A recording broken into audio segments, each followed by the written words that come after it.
First of all, let's all reach for our mobile phones and turn them to silent. Good morning. Na karibuni Safaricom. Solid service revenue growth and double-digit returns.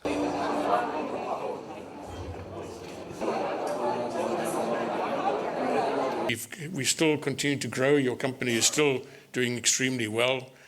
We've grown the company. As you can see, the market share has continued to increase.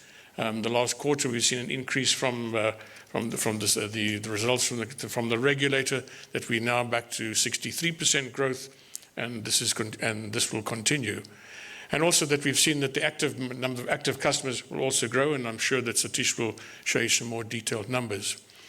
Our focus has also been in improving our network. Of course, we have a really big coverage across Kenya through our 2G and 3G networks, but our focus going forward, and you'll see that later on, is that we will definitely focus on providing more 4G sites.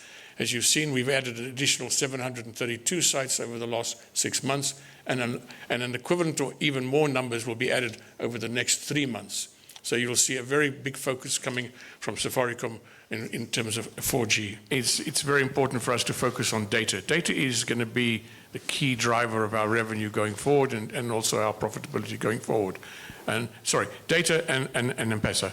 So we will focus on data. So this will be our focus for the next 6 months, is growing our data network, growing the 4G network, making sure that it can be used and used efficiently by our customers so that they have the handsets in their hand, and also that the core network, the behind-the-scenes network is working efficiently. So when you do get onto a 4G, when you do access 4G on your phone, you get a good experience. So that's the number one focus. The number two focus would be on improving and making M-Pesa better, more accessible, more affordable to our customers, and offering them more services.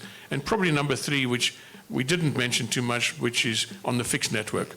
You know, we have an opportunity now to drive more revenue from the fixed network, which is fiber to the home and fiber to the business. That should be the third platform or pillar of our growth going forward over the next 6 months. And this business is very dynamic, so these things will change over time.